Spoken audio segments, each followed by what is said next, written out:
الحمد لله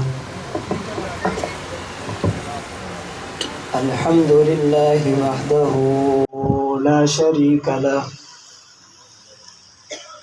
والصلاة والسلام على من لا نبي بعده، وعلى آله وأصحابه الذين أوفوا عهده.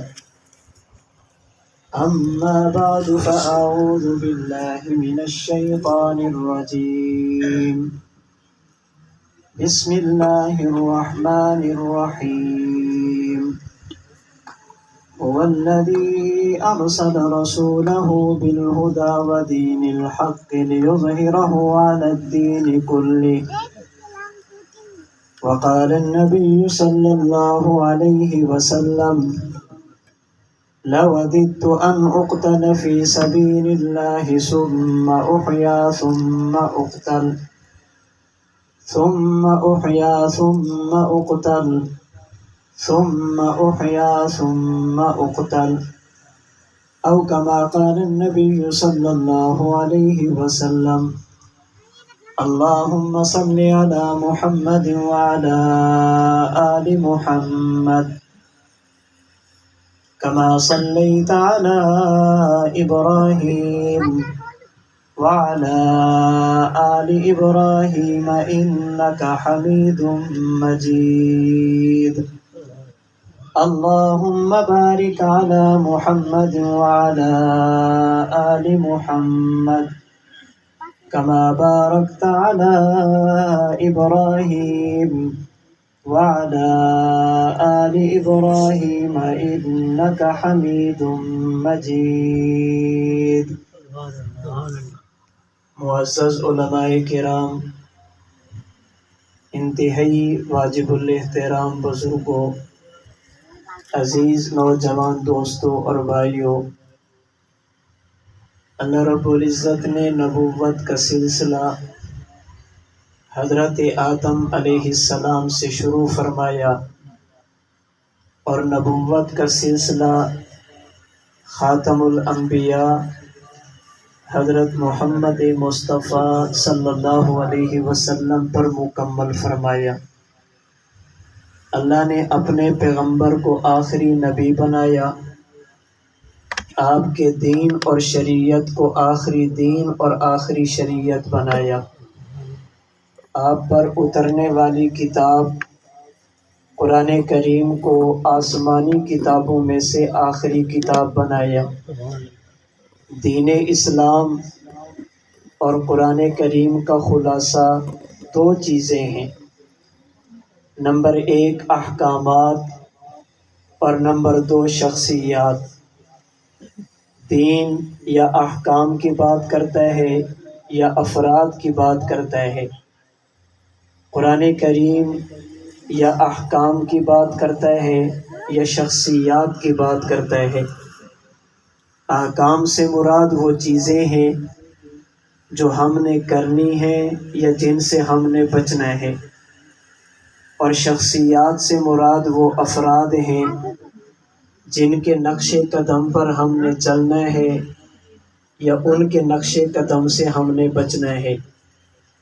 اللہ رب العزت نے قرآن کریم میں جہاں پر ایمان کی بات کی ہے تو اہل ایمان کی بات بھی ساتھ کی ہے، جہاں پر اللہ نے تقوی کی بات کی ہے تو متقین کی بات بھی ساتھ کی ہے، اللہ نے سچائی کی بات کی ہے تو سچے لوگوں کا تذکرہ بھی ساتھ فرمایا۔ اگر قرآن میں اللہ نے کفر کی بات کی تو کفار کا تذکرہ بھی ساتھ فرمایا، شرک کی بات کی تو مشرکین کا تذکرہ بھی قرآن میں فرمایا۔ اللہ نے قرآن میں اچھے اور برے لوگوں کا تذکرہ اس لیے کیا تاکہ قیامت تک آنے والے انسان اچھے لوگوں کے نقش قدم پر چلیں اور برے لوگوں سے اپنے آپ کو بچیں۔ اس لیے قرآن کریم کی پہلی سورۃ الفاتحہ میں اللہ نے ارشاد فرمایا: اہدنا الصراط المستقیم، ایمان والو مجھ سے دعا مانگو، اے اللہ ہمیں سیدھے راستے پر چلا، سیدھا راستہ کیا ہے؟ صراط الذین انعمت علیہم، یہ ان لوگوں کا راستہ ہے جن پر خدا نے انعام فرمایا، غیر المغضوب علیہم ولا الضالین۔ اللہ ہمیں ان لوگوں کے راستے سے بچانا جن پر آپ کا غضب اترا یا جو لوگ گمراہ ہوئے۔ میں نے اور آپ نے اچھے لوگوں کی زندگی کو پڑھ کر ان کے نقش قدم پر چلنا ہے، برے لوگوں کی زندگی کو دیکھ کر اپنے آپ کو ان سے بچانا ہے۔ اور ہمارے معاشرے کا دستور بھی یہی ہے، جب کوئی بڑا چھوٹے کو بات سمجھاتا ہے تو پھر اپنے معاشرے کے چند افراد کا تذکرہ اس کے سامنے کرتا ہے۔ باپ اپنی اولاد کو کہتا ہے کہ بیٹا پڑھو، پڑھ لکھ کر اپنا مستقبل اچھا بنو۔ اپنے چچا کے بیٹے کو دیکھو، اس نے تعلیم حاصل کی، آج اچھی ملازمت پر ہے۔ اپنے خالہ کے بیٹے کو دیکھو، اس نے محنت کی تو آج سکون سے زندگی گزار رہا ہے۔ اگر تم نے محنت نہ کی، اپنے فلاں رشتہ دار کو دیکھو، اس نے تعلیم حاصل نہیں کی تو آج ذلت کی زندگی گزار رہا ہے۔ جس طرح ہم معاشرے میں چھوٹوں کو سمجھانے کے لیے اچھے اور برے دونوں لوگوں کا تذکرہ کرتے ہیں، اللہ نے قرآن میں مجھے اور آپ کو سمجھانے کے لیے اچھے لوگوں کا تذکرہ بھی فرمایا اور برے لوگوں کا تذکرہ بھی فرمایا، تاکہ میں اور آپ اچھوں جیسا بننے کی کوشش کریں اور برے لوگوں سے اپنے آپ کو بچانے کی فکر اور کوشش کریں۔ اللہ کے وہ بندے جن سے اللہ راضی ہوا، جو اچھے بنے، میں نے اور آپ نے ان کے نقش قدم پر چلنا ہے۔ ان میں سے دو شخصیات کا تذکرہ آج کی اس نشست میں آپ کے سامنے کرنا چاہتا ہوں۔ ایک شخصیت کا نام مراد پیغمبر، سسر رسول سیدنا عمر بن خطاب رضی اللہ تعالی عنہ ہیں، اور دوسری شخصیت نواسہ رسول شہید کربلا سیدنا حسین بن علی رضی اللہ تعالی عنہما ہیں۔ یہ دونوں ہستیاں وہ ہیں جو میرے اور آپ کے ایمان کا حصہ ہیں۔ یہ دونوں ہستیاں وہ ہیں جن کی سیرت میرے اور آپ کے لیے اسوہ حسنہ ہے۔ یہ دونوں ہستیاں وہ ہیں جن کی زندگی ہمارے لیے آئیڈیل کے طور پر موجود ہے۔ سیدنا فاروق اعظم اور سیدنا حسین بن علی رضی اللہ عنہم کی مبارک شخصیات کی سیرت کے کئی پہلو ہیں۔ ان کی زندگی کے کئی ایک عنوانات ہیں جن پر بڑی تفصیل سے بات کی جا سکتی ہے۔ میں آج کی گفتگو میں آپ کی خدمت میں ان دو شخصیات کے حوالے سے 10 باتیں ایسی رکھنا چاہتا ہوں جو حضرت عمر اور حضرت حسین میں مشترکہ ہیں۔ وہ چیزیں عظمت کی ہوں گی، وہ چیزیں فضیلت کی ہوں گی، وہ چیزیں مقام اور مرتبہ کی ہوں گی، اور وہ چیزیں حضرت عمر میں بھی ملیں گی، وہ چیزیں حضرت حسین میں بھی ملیں گی۔ ان دونوں کی شخصیت، ان دونوں کی عظمت اور مقام کی پہلی وجہ دنیا کا دستور اور ضابطہ ہے۔ کسی بھی چیز کی قیمت، کسی بھی چیز کی اہمیت کے لیے یہ دیکھا جاتا ہے اس چیز کی بنیاد کیا ہے، اس چیز کا مٹیریل کیا ہے، اس چیز کو کس مٹیریل سے بنایا گیا۔ معاشرے کا اصول اور دستور یہ ہے، مٹیریل بدل جائے چیز کی اہمیت بدل جاتی ہے، مٹیریل اچھا ہو چیز کی قیمت بڑھ جاتی ہے، مٹیریل گھٹیا ہو تو چیز کی قیمت کم ہو جاتی ہے۔ حضرت عمر اور حضرت حسین کا مقام کیا ہے؟ ان کے مقام کی پہلی وجہ سمجھیے۔ اہل سنت والجماعت کا عقیدہ ہے اللہ نے اولاد آدم بشر اور انسان کو جس چیز سے بنایا اسے مٹی کہتے ہیں۔ انسان کے وجود کا مٹیریل یہ مٹی ہوا کرتی ہے۔ منہا خلقناکم وفیہا نعیدکم ومنہا نخرجکم تارۃ اخری۔ اللہ فرماتے ہیں ہم نے انسان کو مٹی سے بنایا، موت کے بعد مٹی میں لے کر جائیں گے اور قیامت کے دن مٹی سے اٹھائیں گے۔ حضرت عمر کو بھی مٹی سے بنایا گیا، حضرت حسین کو بھی مٹی سے بنایا گیا۔ اب ان کے وجود کی مٹی جتنی قیمتی ہوگی ان کا مقام اتنا اعلیٰ ہوگا۔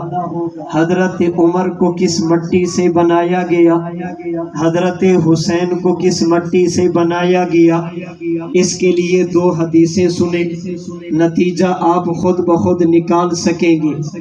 امام قرطبی نے تفسیر قرطبی سورہ طٰہٰ کی آیت نمبر 55 کی تفسیر میں رحمت دو عالم صلی اللہ علیہ وسلم کا فرمان نقل کیا۔ اللہ کے نبی فرماتے ہیں کس انسان کو کس مٹی سے بنایا گیا، اگر یہ دیکھنا ہو تو یہ دیکھو اس بندے کو کہاں پر دفنایا گیا۔ موت کے بعد بندے کی جہاں پر قبر بنتی ہے اسی جگہ کی مٹی انسان کے وجود میں شامل ہوتی ہے۔ سمجھانے کے لیے ایک حدیث مزید پڑھ دیتا ہوں۔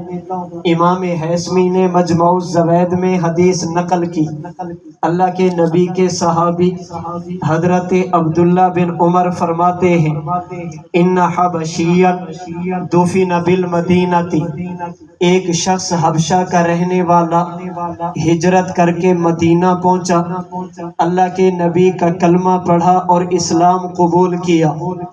زندگی کے دن پورے ہوئے، اس حبشہ کے رہنے والے شخص کو مدینہ کی مٹی میں دفن کیا گیا۔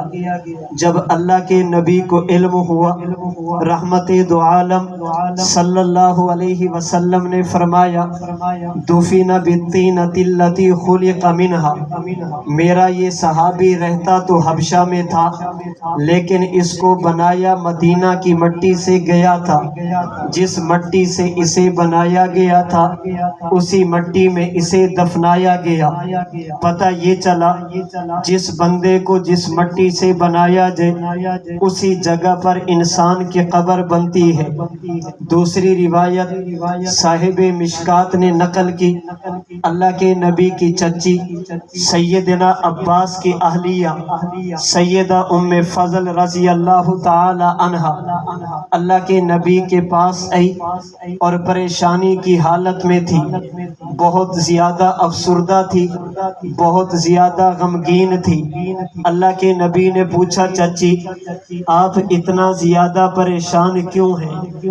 عرض کیا یا رسول اللہ رأیت حلما منکرا، اللہ کے نبی رات میں نے خواب دیکھا اور خواب بہت ڈراؤنا تھا، میں نے خواب دیکھا، خواب بہت خطرناک تھا۔ اللہ کے نبی نے پوچھا چچی خواب کیا ہے؟ حضرت ام فضل فرمانے لگی یا رسول اللہ میں نے خواب دیکھا آپ کے جسم کو کاٹا گیا، جسم کے ٹکڑے کو الگ کیا گیا اور وہ ٹکڑا میری جھولی میں ڈالا گیا۔ اللہ کے نبی نے فرمایا چاچی رأیت خیرا، تو نے کوئی خطرناک خواب نہیں، تو نے تو بہت خوبصورت خواب دیکھا ہے۔ یا رسول اللہ آپ کے جسم کا کٹ جانا اس میں بھلائی اور خیر کون سی؟ اللہ کے رسول آپ کے جسم کے ٹکڑے ہو جانا اس میں خیر اور بھلائی کون سی؟ اللہ کے نبی نے فرمایا اس خواب کی تعبیر یہ ہے میرے جسم کے ٹکڑے کو حضرت فاطمہ الزہرا کہتے ہیں، اللہ میری بیٹی کو ایک اولاد میں بیٹا دیں گے، وہ حضرت فاطمہ کا بیٹا آپ کی گود میں کھیلے گا، اس بیٹے کا تیری گود میں آنا گویا نبوت کے جسم کے ٹکڑے کا تیری گود میں آنا ہے۔ اللہ نے حضرت فاطمہ کو بیٹا دیا جس کا نام حسین تھا، جو خواب نبوت کی تعبیر کی تکمیل ہوئے اور حضرت ام فضل کی گود میں کھیلے ہیں۔ اب ان دو حدیثوں کی بنیاد پہ بات سمجھنا۔ میں نے کہا انسان کو مدایا جاتا مٹی سے، کس انسان کے وجود میں مٹی کون سی؟ ایک حدیث میں نبوت نے بتایا جس جگہ پر انسان کی قبر بنے اسی جگہ کی مٹی انسان کے وجود میں شامل۔ دوسری حدیث میں نبوت نے بتایا میرے جسم کے ٹکڑے کو حسین کہتے ہیں۔ اب حضرت عمر کو کس مٹی سے بنایا گیا؟ اس کی آسان صورت میں اور آپ دیکھیں حضرت عمر کی قبر کہاں پر؟ جہاں پر عمر کی قبر ہوگی اسی جگہ کی مٹی حضرت عمر کے وجود کا مٹیریل ہوگی۔ جب میں اور آپ حضرت عمر کی قبر کی جگہ کو دیکھیں اسے اللہ کے نبی کا روضہ، حضرت عائشہ صدیقہ کا حجرہ کہتے، اور وہاں پر حضرت عمر اکیلے نہیں، اللہ کے نبی کی قبر بھی وہاں پر، حضرت عمر حضرت ابو بکر کی قبر بھی وہاں پر، اور حضرت عمر کی قبر بھی وہاں پر، حضرت عیسیٰ کی قبر کی جگہ بھی وہاں پر۔ اس کا معنی یہ جس جگہ کی مٹی سے خدا نے نبی آخری پیغمبر کو بنایا، جس جگہ کی مٹی سے خدا نے حضرت عیسیٰ کو بنایا، اسی کے قریب مٹی سے اللہ نے حضرت عمر کو بنایا۔ اسی وجہ سے ہمارا عقیدہ چونکہ نبوت اور فاروق کی مٹی قریب قریب ہے، حضرت عمر نبی تو نہیں لیکن نبی کے صحابی ضرور ہیں، اس لیے کہ دونوں کی مٹی قریب قریب کی۔ حضرت عمر معصوم تو نہیں، آپ محفوظ ضرور ہیں، اس لیے کہ نبوت اور فاروق کی مٹی قریب قریب کی۔ حضرت عمر پر جبریل وحی تو نہیں لاتے تھے لیکن حضرت عمر کے پاس اللہ کے سلام جبریل ضرور لاتے تھے، اس لیے کہ مٹی قریب قریب کی۔ حضرت عمر پر خدا کا قرآن تو نہیں اترا لیکن عمر کی منشا پر قرآن ضرور اترا، اس لیے کہ نبوت اور صحابیت کی مٹی قریب قریب کی۔ حضرت عمر صاحب وحی تو نہیں لیکن محدث ضرور ہیں، اللہ کے نبی پر وحی اترتی تھی اور حضرت عمر کی منشا کے مطابق کئی بار اترتی تھی۔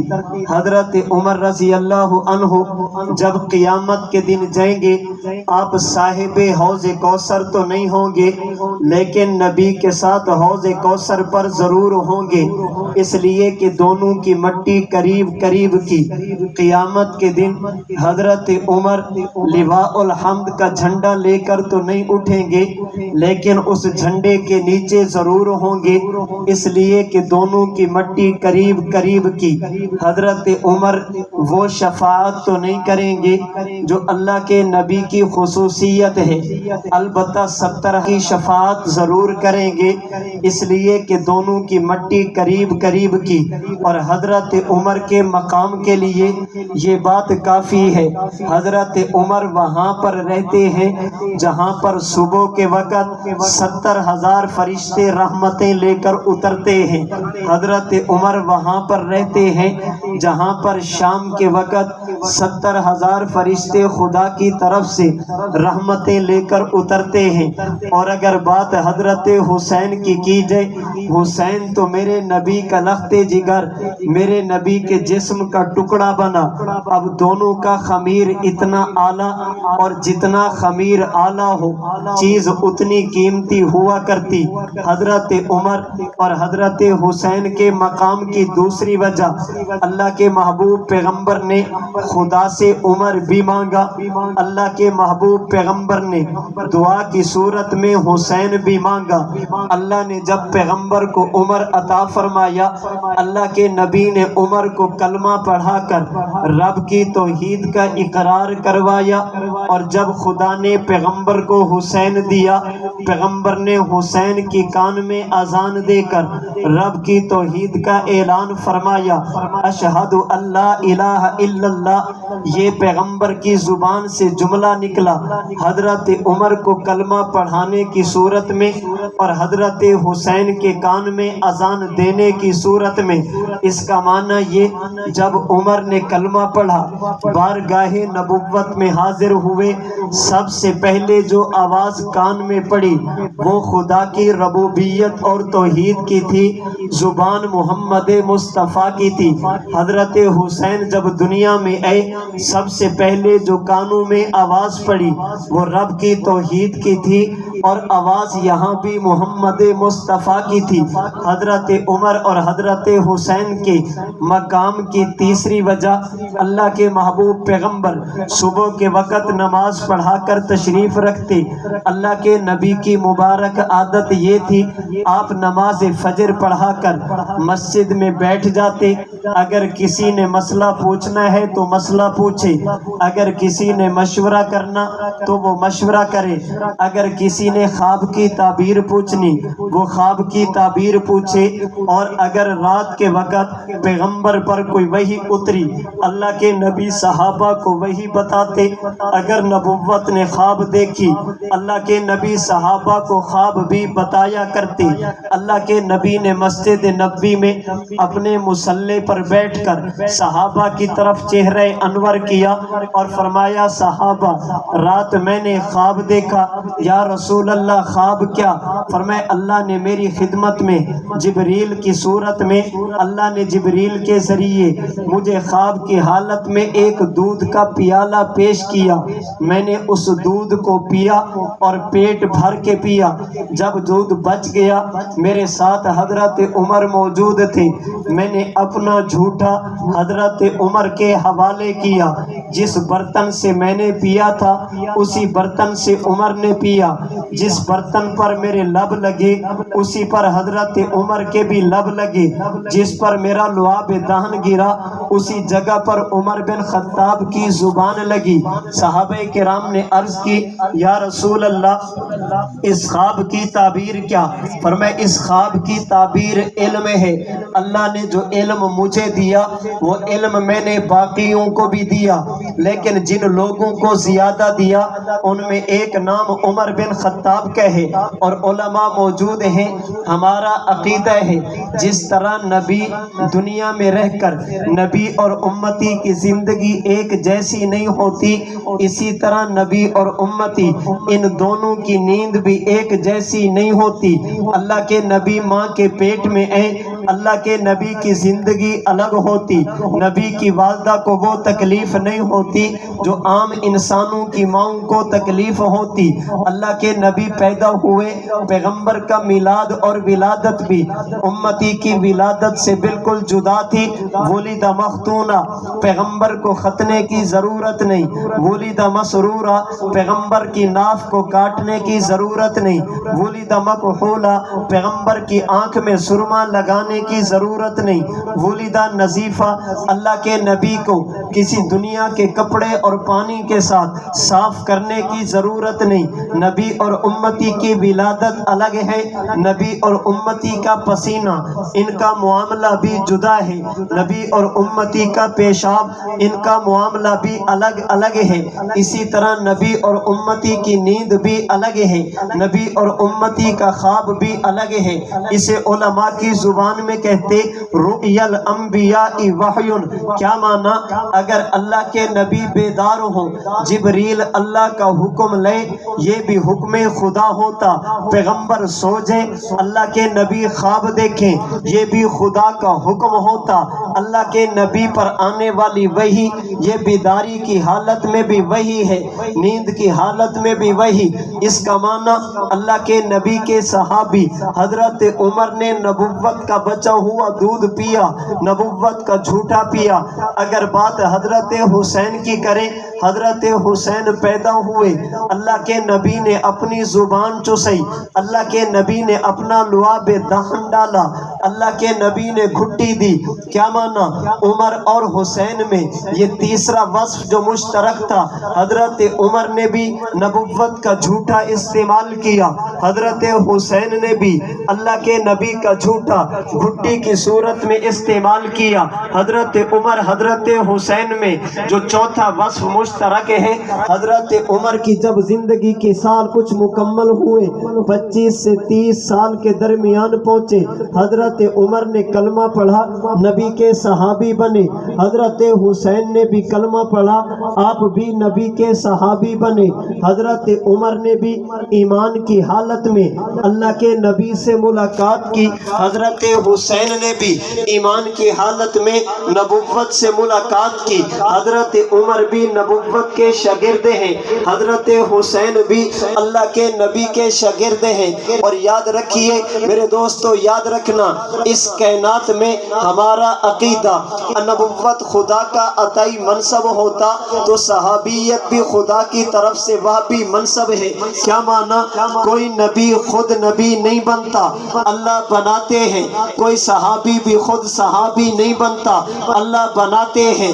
جسے نبوت نے ان الفاظ میں بیان کیا، ان اللہ اختارنی واختار علی اصحابی، لوگوں خدا نے نبوت کے لیے مجھ محمد کو چنا، پھر میرا ساتھ دینے کے لیے اللہ نے میرے صحابہ کو چنا۔ نبی بھی خود نہیں بنتا، اللہ بناتے ہیں۔ صحابی بھی خود نہیں بنتا، اللہ بناتے ہیں۔ نبوت کا تعلق بھی خدا کے انتخاب سے، صحابی کا تعلق بھی خدا کے انتخاب سے۔ اسی وجہ سے ہمارا عقیدہ کائنات میں کسی بندے کے لیے جائز نہیں خدا کے پیغمبر پر تنقید کرے۔ ہمارا یہ بھی عقیدہ کسی غیر صحابی کے لیے جائز نہیں وہ پیغمبر کے صحابی پر تنقید کرے۔ نبی بھی تنقید سے بالا تر، صحابی بھی تنقید سے بالا تر۔ اللہ کے نبی کا صحابی ہونا یہ کتنے بڑے اعزاز کی بات، جسے رحمت دو عالم نے ان الفاظ میں بیان کیا۔ روایت بخاری کی، فرمائے فلو ان احدکم انفق مثل احد ذهبا ما بلغ مد احدهم ولا نصیفا، اگر میرا صحابی ایک مٹھی جو کی خرچ کرے اور بعد میں آنے والا احد پہاڑ کے برابر سونا بھی خرچ کرے، تمہارا احد پہاڑ کے برابر سونا میرے صحابی کی ایک مٹھی جو کا مقابلہ نہیں کر سکتی۔ تمہارا سونا اپنی جگہ، میرے صحابی کے پاس آنے والے جو اور راہ خدا میں خرچ ہونے والے جو، ان کا مقام اتنا، تمہارا احد پہاڑ کے برابر سونا بھی میرے صحابی کی مٹھی جو کے برابر نہیں ہو سکتا۔ اور مجھے میرے اکابر نے جو عقیدہ بتایا، جو عقیدہ پڑھایا، جو عقیدہ سکھایا، جو عقیدہ سمجھایا، وہ یہ تھا اگر کائنات میں پوری انسانیت کو ایک طرف رکھیے اور دوسری طرف پیغمبر کے ایک صحابی کو رکھیے، رب محمد کی قسم پوری انسانیت مل کر بھی کسی صحابی کے مقام کو نہیں پہنچ سکتی، کسی صحابی کی شان کا مقابلہ نہیں کر سکتی، کسی صحابی کے مرتبے کو انسانیت نہیں پہنچ سکتی۔ جسے عبداللہ بن مبارک نے ان الفاظ میں بیان کیا کہ عمر بن عبدالعزیز جیسے ہزاروں انسان ایک طرف رکھو، حضرت امیر معاویہ کے گھوڑے کو، گھوڑے کی ناک میں آنے والی مٹی کو آپ دوسری طرف رکھو، یہ ہزاروں عمر بن عبدالعزیز مل کر بھی امیر معاویہ کے گھوڑے کی ناک کی مٹی کا مقابلہ بھی نہیں کر سکتے، اس لیے کہ صحابی کے مقام کی وجہ عمل نہیں، صحابی کے مقام کی وجہ علم نہیں، صحابی کے مقام کی وجہ نبوت کی صحبت ہے، ایمان کی حالت میں اللہ کے نبی کے پاس آنا ہے۔ اس پر 20 واقعات بطور دلیل کے پیش کیے جا سکتے، سمجھانے کے لیے ایک واقعہ پیش کرتا۔ اللہ کے نبی میدان جنگ میں ایک شخص نبی کے پاس آیا، یا رسول اللہ میں کلمہ پڑھنا چاہتا ہوں۔ اللہ کے نبی نے کلمہ پڑھایا، ابھی تک اس نے نماز نہیں پڑھی، ابھی تک اس نے روزہ نہیں رکھا، ابھی تک اس نے حج نہیں کیا، ابھی تک اس نے زکوٰۃ نہیں دی، کوئی عمل نہیں کیا۔ یا رسول اللہ مجھے اجازت دے، میں دشمن کا مقابلہ کرنا چاہتا۔ اللہ کے نبی نے اجازت دی، صحابی نے نماز نہیں پڑھی، دشمن سے ٹکرا گیا، صحابی نے روزہ نہیں رکھا، دشمن کے مقابلے میں گیا، ادھر میدان میں نکلا، دشمن نے حملہ کیا، صحابی جام شہادت نوش کر گیا، اللہ کے نبی نے فرمایا او میرے صحابی اگر کسی نے جنتی دیکھنا ہو میرے اس صحابی کو دیکھ لو۔ اس کا معنی یہ صحابیت کے مقام کی وجہ علم نہیں، صحابیت کے مقام کی وجہ عمل نہیں، صحابیت کے مقام کی وجہ صحبت نبوت ہے، اور جسے نبوت کی صحبت نصیب ہو گئی، میرا عقیدہ یہ سمجھانے کے لیے کہوں گا، اس وقت کی تحقیق کے مطابق پوری دنیا کی آبادی 7 ارب 50 کروڑ کے لگ بھگ 7.5 ارب یہ دنیا کی آبادی ہے۔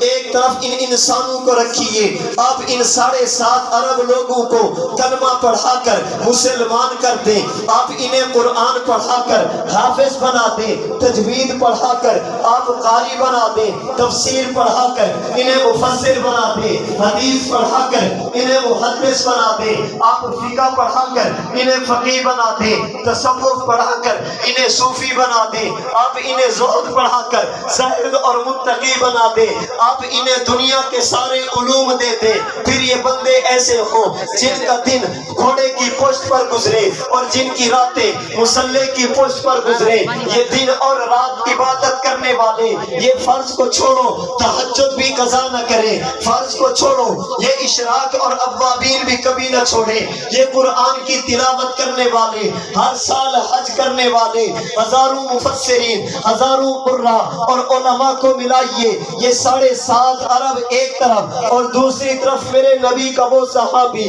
جس نے نبی سے ملاقات کی، پیغمبر کا کلمہ پڑھا، پھر دنیا سے چلا گیا، 1 منٹ کے لیے نبی کے پاس آیا، رب محمد کی قسم یہ 7.5 ارب مسلمان مل کر صحابی کے 1 منٹ کا مقابلہ نہیں کر سکتے، یہ 7.5 ارب قراء مل کر صحابی کی زندگی کے 1 لمحے کا مقابلہ نہیں کر سکتے، یہ 7.5 ارب علماء مل کر صحابی کی زندگی کا 1 منٹ کا مقابلہ نہیں کر سکتے۔ وجہ کیا؟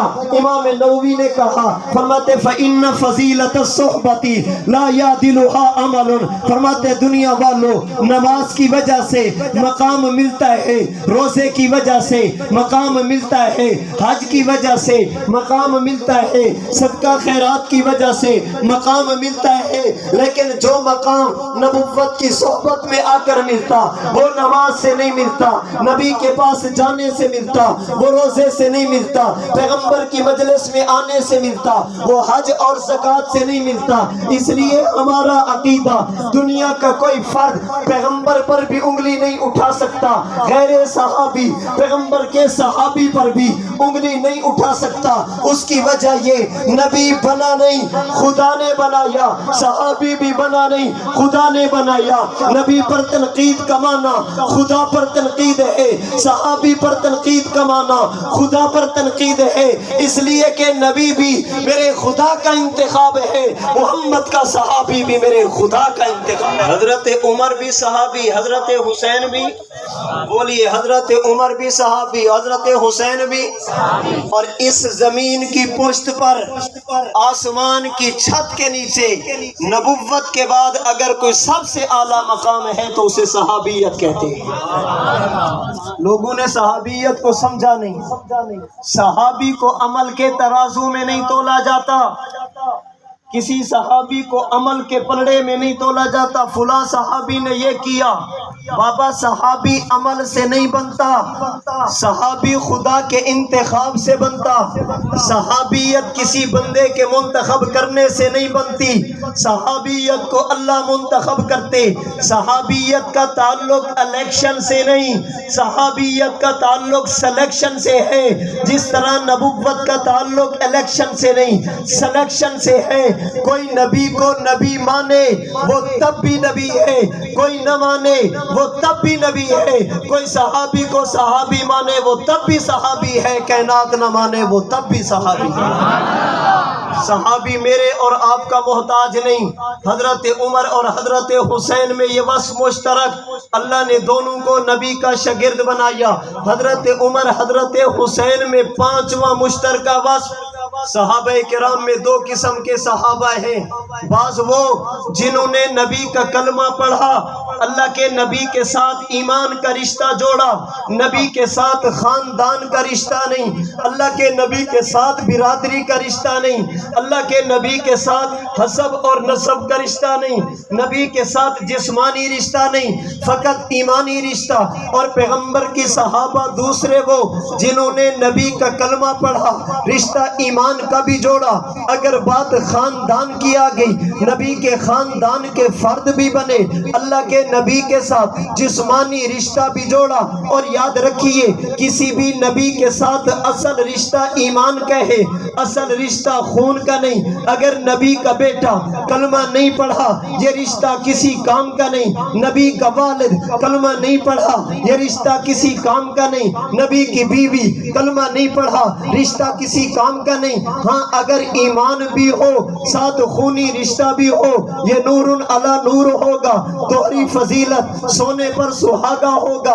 اگر حضرت عمر کو دیکھیں نبی کا کلمہ پڑھا، اللہ کے نبی کے صحابی بنے، حضرت حسین نے کلمہ پڑھا نبی کے صحابی بنے۔ اگر بات رشتے کی جائے حضرت عمر نے اپنی بیٹی اللہ کے نبی کو دی، نبی کے سسر بنے۔ حضرت علی نے اپنی بیٹی حضرت ام کلثوم حضرت عمر بن خطاب کو دی جو نبی کی نواسی تھی، یہ بہن حضرت حسین کی ہے، بیٹی حضرت علی اور فاطمہ کی ہے، بیوی حضرت عمر بن خطاب کی ہے۔ کیا مانا؟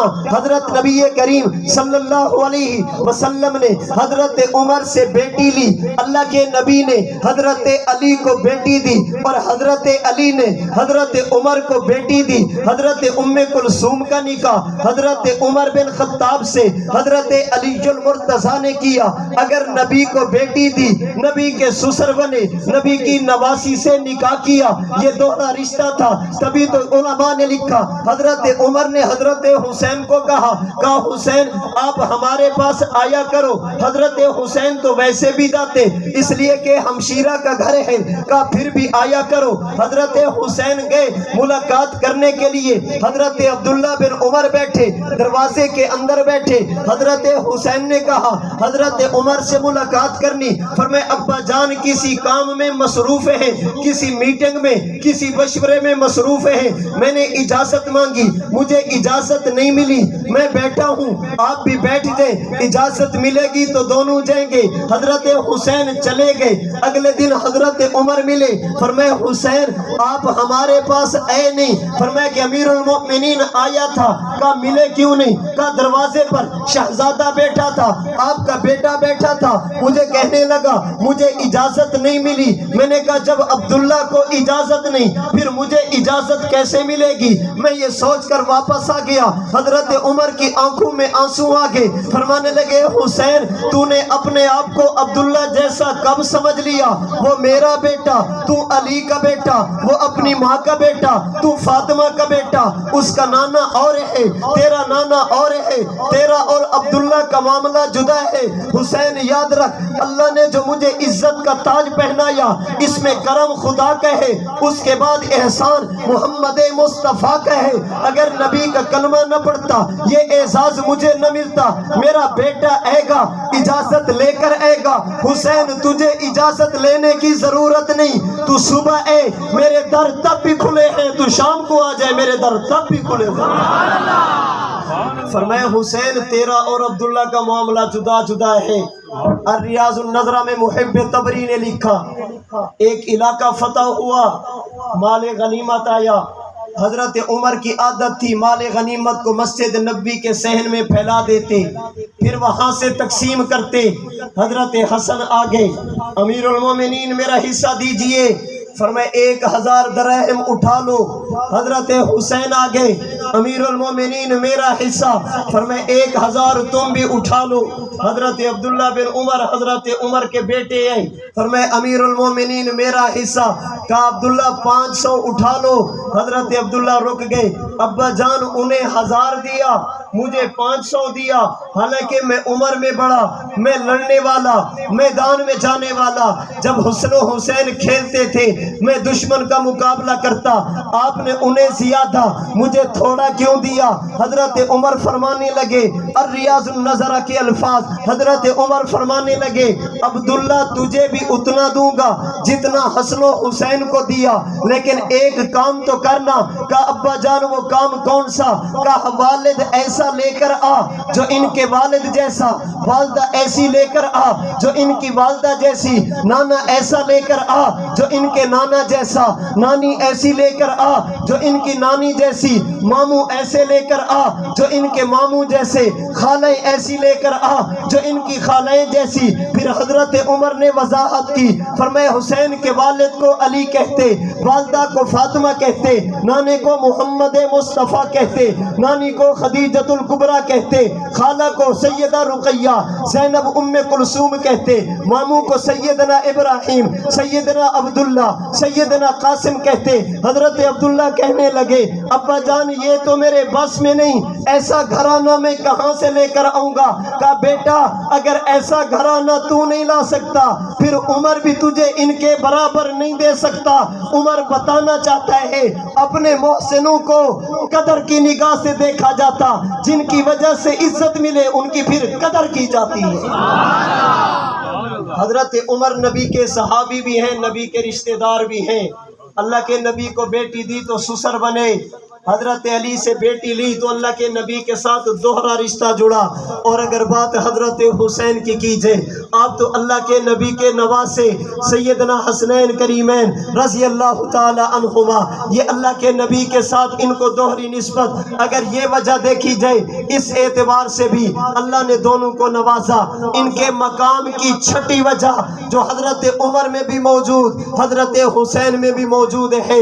اللہ نے قرآن کریم کے 5ویں پارے میں 4 طبقات کا ذکر کیا جن پر اللہ نے انعام کیا۔ نمبر 1 انبیاء، نمبر 2 صحابہ، نمبر 3 شہداء، نمبر 4 اولیاء۔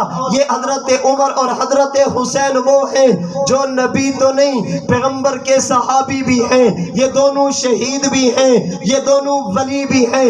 اللہ نے جن 3 طبقات کا تذکرہ نبوت کے علاوہ کیا وہ حضرت عمر میں بھی موجود، حضرت حسین میں بھی موجود۔ ان دونوں کا 7واں مشترکہ وصف جو اللہ نے دونوں کو عطا فرمایا، حضرت عمر کا دین بھی وہی تھا جو حضرت حسین کا دین تھا، دونوں کا کلمہ وہی جو حضرت نبی کریم صلی اللہ علیہ وسلم نے دیا۔ اس کا ایک جز لا الہ الا اللہ، دوسرا جز محمد الرسول اللہ، دونوں کا کلمہ 2 جزوں والا۔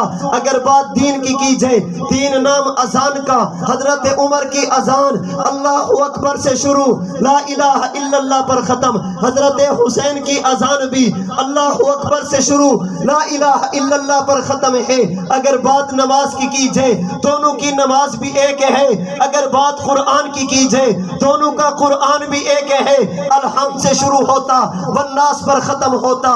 رب نے جو دین پیغمبر کو دیا، پیغمبر نے صحابہ کو دیا، حضرت عمر نے بھی اسی دین کو لے کر بات کی ہے، حضرت حسین نے بھی خدا کے اسی ایک دین کی بات کی۔ حضرت عمر اور حضرت حسین کا 7واں وصف، 8واں وصف جو دونوں میں مشترک ہے، اللہ نے دونوں کو شجاعت اور بہادری کی دولت عطا فرمائی تھی۔ حضرت عمر بھی بہادر، حضرت حسین بھی بہادر۔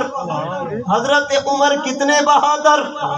اللہ کے نبی نے فرمایا صحابہ ہجرت کرو، کیسے کریں؟ فرمایا جب موقع ملے، جیسے موقع ملے، اپنی جان بچا کر ایمان بچا کر مدینہ کی طرف چلیے۔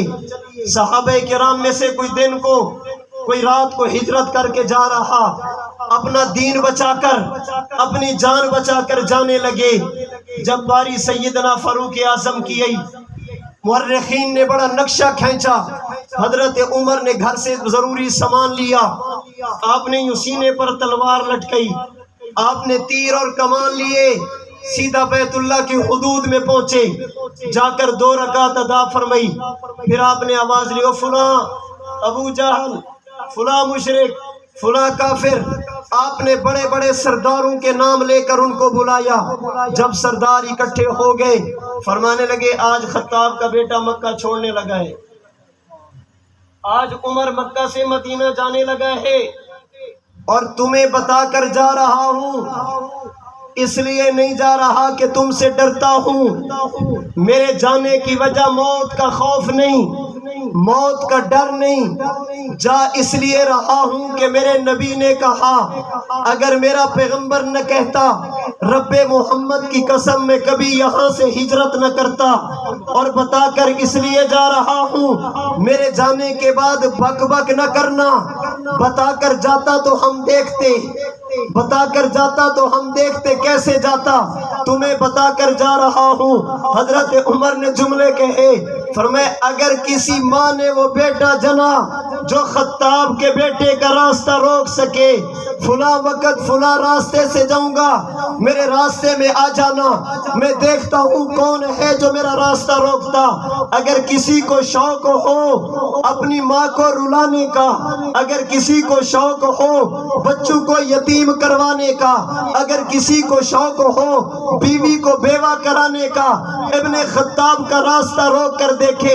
میں دیکھتا ہوں کس ماں نے وہ بیٹا جنا جو مجھے روک سکے, تمہیں بتا کر علن اعلان جا رہا. تبھی صلح حدیبیہ کے موقع پر اللہ کے نبی نے کہا تھا عمر جاؤ اور جا کر اہل مکہ کو سمجھاؤ ہم لڑنے کے لیے نہیں عمرہ کرنے کے لیے آئے ہیں, ہم جنگ کے لیے نہیں طواف کرنے کے لیے آئے ہیں. حضرت عمر نے جواب دیا, میں اپنے ذوق میں حضرت عمر کے جملوں کو نقل کرتا ہوں. عرض کیا یا رسول اللہ مکہ والوں کو زبان سے سمجھانا ہے یا تلوار سے؟ سبحان اللہ. انہیں زبان سے سمجھاؤں یا تلوار سے؟ فرمایا عمر زبان سے, تلوار کی ضرورت نہیں. عرض کیا یا رسول اللہ اگر زبان سے پھر عثمان کو بھیجیے, پھر مجھے مت بھیجیے, میں جاؤں گا, میں نے کہنا ہے عمرہ کرنے دو. اگر انہوں نے کہا نبی کو نہیں کرنے دیں گے, یہ جو نہیں کریں گے نا یہ مجھ سے برداشت نہیں ہوگی, میں ان زبانوں کو کاٹ دوں گا جو یہ کہیں گی ہم نبی کو عمرہ نہیں کرنے دیتے. اگر حضرت عمر کی شجاعت دیکھیں, آپ تنے تنہا ہجرت کے لیے یوں ڈٹ کے کھڑے, اور اگر بات حضرت حسین کی کریں آپ بھی میدان کربلا میں تنے تنہا ڈٹ کے کھڑے, آپ نے اس موقع پر شجاعت اور بہادری کا مظاہرہ کیا. ان دونوں میں یہ 8واں وصف شجاعت والا بہادری والا مشترک تھا. نمبر 9 حضرت عمر اور حضرت حسین یہ دونوں وہ تھے جنہوں نے اللہ کے نبی کی خواہش کو مکمل کیا. میں نے ایک آیت پڑھی, ایک حدیث پڑھی, اللہ قرآن میں فرماتے ہیں هو الذی ارسل رسولہ بالہدی ودین الحق لیظہرہ علی الدین کلی. اے پیغمبر میں نے دین آپ کو دیا تاکہ یہ دین پوری دنیا پر غالب آ جائے, تمام ادیان پر غالب آ جائے. پیغمبر کی اس خواہش کو پورا کیا, اسے عمر بن خطاب کہتے. اللہ کے نبی نے کہا لوددت انی اقتل فی سبیل اللہ, اللہ میری تمنا یہ مجھے شہید کر دیا جائے, اللہ میری تمنا یہ مجھے قتل کر دیا جائے. پیغمبر کی تمنا تھی دین دنیا میں پھیل جائے, پیغمبر کی تمنا تھی مجھے شہید کر دیا جائے. حضرت عمر نے حضرت نبی کریم کی تمنا کو پورا کیا, دین کو بھی غالب کیا, شہادت کو بھی گلے سے لگایا. حضرت حسین نے پیغمبر کی تکمیل کو, اللہ کے نبی کی خواہش کو مکمل کیا, دین کو بھی دنیا میں پھیلایا اور شہادت کو بھی گلے سے لگایا. اور دونوں میں ایسا وصف مشترک تھا, دونوں شہید ہیں, محرم کے شہید ہیں, اور دونوں شہید ہیں حالت نماز کے شہید ہیں. حضرت عمر بھی حالت نماز میں شہید ہوئے, حضرت حسین بھی. حضرت عمر کیسے شہید ہوئے؟ آپ مسجد نبوی میں کھڑے ہیں, منبر رسول پر خطبہ دے رہے ہیں, آپ نے جنت کا تذکرہ کیا. فرمایا جنت میں ایک محل ہوگا, ایسا ایسا ایسا ایسا ہوگا, لا يدخلہ الا نبی. فرمایا کہ اللہ وہ محل اپنے نبی کو عطا فرمائیں گے, اللہ وہ محل اپنے پیغمبر کو عطا فرمائیں گے. یہ مسجد نبوی کا منبر, ادھر اللہ کے نبی کا روزہ. حضرت عمر روزے کی طرف متوجہ ہوئے, فرمایا ہنی اللہ کا یا رسول اللہ، اللہ کے نبی آپ کو مبارک ہو، اللہ نے وہ محل آپ کے لیے مقدر کر دیا۔ فرمایا او صدیق، نبی کے بعد اس محل میں وہ جائے گا جو صدیق ہوگا۔ اللہ کے نبی کے صحابی صدیق کی طرف متوجہ ہوئے، ہنی اللہ کا یا صاحب القبر ابو بکر مبارک ہو، اللہ نے وہ محل آپ کو بھی عطا فرما دیا۔ فرمایا او شہید، نبی اور صدیق کے بعد اللہ اگر وہ محل کسی کو دیں گے تو بندہ وہ ہوگا جو راہ خدا کا شہید ہوگا، اللہ ایسا محل شہید کو عطا فرمائیں گے۔ پھر اللہ کے نبی کے صحابی حضرت عمر فرمانے لگے، انا لک الشہادۃ یا عمر، پوری توجہ میں بات سمیٹنے لگا، انا لک الشہادۃ یا عمر، فرمانے لگے اللہ کے نبی آپ نبی تھے، محل آپ کو ملا، آپ حضرت ابو بکر آپ صدیق ہیں، محل آپ کو ملا، او شہید، نبی اور صدیق کے بعد اللہ وہ محل اسے دیں گے جو شہید ہوگا۔ یہ جملہ کہا حضرت عمر کی آنکھوں سے آنسو نکلے، انا لک الشہادۃ یا عمر، فرمانے لگے عمر تیرے مقدر میں شہادت کہاں، تو شہید کیسے ہوگا، تیرے مقدر میں شہادت کہاں؟ یہ کہتے ہوئے رو کر بیٹھ گئے۔ حضرت عمر نے جملہ کیوں کہا؟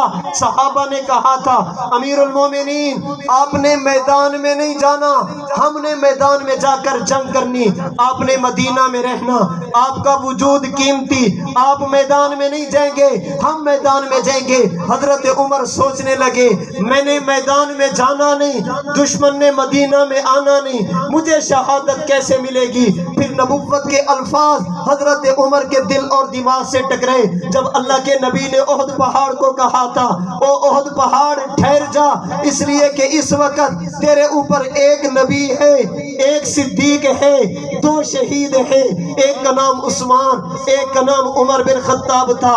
حضرت عمر سمجھ گئے اللہ کے نبی کی بات کبھی غلط نہیں ہو سکتی، نبوت کی زبان سے نکلنے والے جملے کبھی غلط، حضرت عمر کا یقین تھا پوری کائنات غلط ہو سکتی، نبی کی زبان سے نکلنے والے جملے غلط نہیں ہو سکتے۔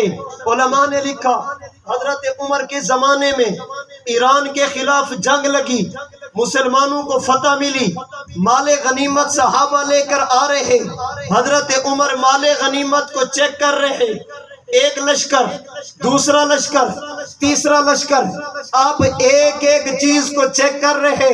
صحابہ نے عرض کی امیر المومنین مال غنیمت سارا آ چکا، لشکر بھی سارا آ چکا، مال غنیمت کو تقسیم کرو۔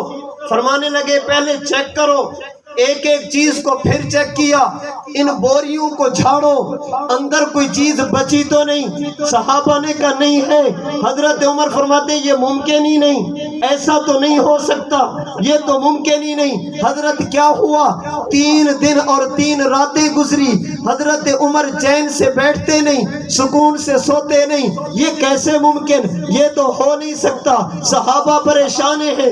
تیسرا دن آیا، ایک بندہ حضرت عمر کی دربار میں حاضر ہوا، ہاتھ میں چمڑے کا تھیلا لے کر ہاتھ باندھ کر کھڑا ہوا، امیر المومنین سب سے پہلے معذرت چاہتا ہوں، اس ایران کی جنگ میں بھی شریک تھا، جن لوگوں نے مال غنیمت سمیٹا ان میں بھی شامل تھا، اس تھیلے میں مال غنیمت کے کچھ زیورات ہیں، مال غنیمت کی کچھ چیزیں ہیں، آپ یہ لے لیں۔ جب اس نے تھیلا کھولا، مال غنیمت کو پلٹا، نیچے گرایا، حضرت عمر کی آنکھوں سے خوشی کے آنسو چھلکنے لگے، فرمانے لگے میں بھی تو یہی کہہ رہا تھا، یہ بات ممکن نہیں، ایسا ہو نہیں سکتا۔ حضرت کیا ہوا؟ فرمایا کہ اب میں نہیں بتاؤں گا، بلائیے سراقہ کو۔ حضرت سراقہ کو بلایا گیا، سراقہ بتا واقعہ کیا پیش آیا؟ کہنے لگے میں اللہ کے نبی کے پیچھے ہجرت کی رات چلا، اللہ کے نبی نے مجھے لمبا واقعہ بالآخر نبوت نے مجھے کہا سراقہ اگر تو کلمہ پڑھ لے ایک وقت آئے گا ایران کے بادشاہ کے کنگن ہوں گے تیرے ہاتھ ہوں گے، زیورات ہوں گے، اللہ تجھے نصیب کریں گے۔ حضرت عمر فرماتے ہیں میں بھی سوچ رہا تھا مال غنیمت آ گیا، کنگن کدھر ہے؟ مال غنیمت آ گیا، زیورات کدھر ہے؟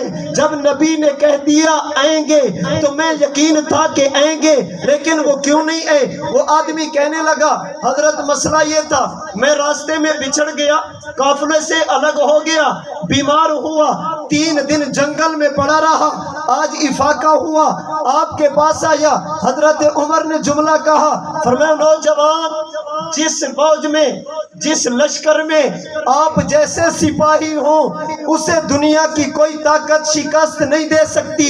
حضرت عبد الرحمن بن عوف کھڑے، حضرت عمر کے کندھے پہ ہاتھ رکھا، کہا امیر المومنین آپ نے جملہ ٹھیک نہیں کہا۔ کہا میں عبد الرحمن کیا کہوں، کیا جملہ کہنا چاہیے؟ کہا یوں نہ کہو جس فوج میں آپ جیسے سپاہی اسے شکست کوئی نہیں دے سکتا، بلکہ یوں کہو، بلکہ میں کہتا ہوں جس قوم کا حاکم عمر بن خطاب جیسا ہو اس قوم کے فوجی پھر یوں ہوا کرتے ہیں۔ فرماتے میں بھی سوچ رہا تھا نبی نے کہہ دیا تو اللہ کے نبی کا فرمان سچ ہوگا۔ حضرت عمر نے کہا محل میں کون جائے گا نبی، کون جائے گا صدیق، کون جائے گا شہید؟ فرمان لگے انا لک شہادت یا عمر، عمر تیرے مقدر میں شہادت کہاں، میدان میں تو نے نہیں جانا، مدینہ میں دشمن نے نہیں آنا۔ پھر آپ کو نبوت کے الفاظ یاد ہے، آپ نے اپنے آنسو صاف کیے، مسجد نبی کے منبر پہ کھڑے ہوئے، فرمانے لگے ان الذی اخرجنی من مکہ الی دار الہجرہ لقادر علی ان یسوق الی الشہادہ۔ عمر پریشان کیوں ہوتا ہے؟ جو خدا آپ کو مکہ سے مدینہ لا سکتا ہے وہ خدا اس بات پر بھی قادر ہے آپ کو میدان میں لے کر نہ جائے، شہادت کو کھینچ کر آپ کے قدموں میں لے کر آ جائے۔ حضرت عمر بھی شہید، حضرت حسین بھی۔ آپ کے وصف کی 10ویں اور آخری وجہ، مقام کی آخری وجہ جو دونوں میں مشترک ہے، اللہ نے دونوں کو جنتیوں کا سردار بنایا۔ رحمت دو عالم نے فرمایا سیدہ شباب اہل الجنہ الحسن والحسین، میرا حسن اور میرا حسین یہ جنتی جوانوں کے سردار ہوں گے۔ اور جب بات بڑوں کی گئی فرمایا ابو بکر و عمر سیدہ کہول اہل الجنہ، وہ لوگ جو دنیا سے جائیں گے بڑی عمر میں، دنیا سے جائیں گے بڑھاپے کی حالت میں، جب قیامت کا دن ہوگا اللہ ان کی سرداری حضرت ابو بکر حضرت عمر کو عطا فرمائیں گے۔ اللہ نے حسین کو صرف جنتی نہیں جنتیوں کا سردار بنایا، اللہ نے عمر کو بھی صرف جنتی نہیں جنتیوں کا سردار بنایا۔ ہم اس لیے ان دونوں کو مانتے ہیں، حضرت عمر بھی ہمارا ایمان، حضرت حسین بھی ہمارا ایمان، حضرت عمر بھی ہمارے آنکھوں کا چین، دل کا سرور ہے، حضرت حسین بھی ہمارے ایمان کا جز ہے، ہمارے دل کی ٹھنڈک، ہماری آنکھوں کا نور ہے، ہمارے دل کا سرور ہے۔ ان دونوں کو ہم مانتے ہیں مشترکہ اوصاف کی بنیاد پر۔ ان کے مقام کی پہلی وجہ، ان دونوں کی مٹی نبوت کی مٹی کے قریب قریب سے لے کر ان دونوں کو بنایا گیا۔ ان دونوں کے مقام کی دوسری وجہ، حضرت عمر نبوت کے پاس ہے، سب سے پہلے نبوت کی آواز کانوں میں پڑی اشہد ان لا الہ الا اللہ کی صورت میں۔ حضرت حسین دنیا میں آئے، سب سے پہلے نبوت کی آواز پڑی اللہ اکبر کی صورت میں۔ ان کے مقام کی تیسری وجہ، حضرت حسین نے بھی اللہ کے نبی کی گھٹی، اللہ کے نبی کا جھوٹا استعمال کیا، حضرت عمر نے بھی اللہ کے نبی سے بچا ہوا دودھ یہ استعمال کیا۔ ان کے مقام کی چوتھی وجہ، حضرت عمر بھی صحابی، حضرت حسین بھی صحابی۔ ان کے مقام کی پانچویں وجہ، حضرت عمر بھی نبی کے رشتہ دار، حضرت حسین بھی نبی کے رشتہ دار۔ ان کے مقام کی چھٹی وجہ، حضرت عمر بھی صدیقین میں شامل، حسین بھی صدیقین میں شامل، عمر بھی شہداء میں شامل، حسین بھی شہداء میں شامل، عمر بھی صالحین میں شامل، حسین بھی صالحین میں شامل۔ ان کے مقام کی ساتویں وجہ، دونوں کا دین ایک تھا، کلمہ ایک تھا، نماز ایک تھی، اذان ایک تھی، قرآن ایک تھا، روزہ ایک تھا، حج اور زکوٰۃ ایک تھی۔ مقام کی 8ویں وجہ، عمر بھی بہادر، حسین بھی بہادر، وہ بھی اکیلا ڈٹنے والا، یہ بھی اکیلا ڈٹنے والا۔ ان کے مقام کی 9ویں وجہ، ان دونوں نے نبوت کی خواہش کو پورا کیا، دین کو دنیا میں پھیلایا، شہادت کو گلے سے لگایا۔ ان کے مقام کی 10ویں اور آخری وجہ، حضرت عمر بھی جنتیوں کے سردار ہوں گے، حضرت حسین بھی جنتیوں کے سردار ہوں گے۔ ہم انہیں ایمان بھی مانتے، امام بھی مانتے، بڑا بھی مانتے، رہبر و رہنما بھی مانتے، اور دنیا میں ہم انہی کے ساتھ رہنا چاہتے، انہی کی محبت میں مرنا چاہتے، انہی کے ساتھ میدان معاشر میں جانا چاہتے۔ جو ان کا ہوگا وہ ہمارا ہوگا، جو ان کا نہیں وہ ہمارا نہیں۔ امام طحاوی کی زبان میں کہنا چاہوں گا، نحبهم نحب من يحبهم ونبغض من يبغضهم۔ جو صحابہ کا محب ہوگا ہمارا محبوب ہوگا، جو صحابہ سے نفرت کرے گا ہم اسے پاؤں کی جوتے کی نوک پر بھی نہیں رکھتے۔ ہم صحابہ کے محبین کو اپنا امام سمجھتے۔ صحابہ سے نفرت کرنے والوں سے ہم دنیا میں بھی الگ رہنا چاہتے، قبر میں بھی الگ رہنا چاہتے، میدان محشر میں بھی الگ رہنا چاہتے۔ اللہ مجھے اور آپ کو سیدنا فاروق اعظم، سیدنا حسین ابن علی کے بارے میں جو اعتقادات ہیں انہیں ماننے کی، اور جو عملیات ہیں اللہ انہیں اپنی عملی زندگی میں لانے کی توفیق عطا فرمائے۔ وآخر دعوانا ان الحمد للہ رب العالمین۔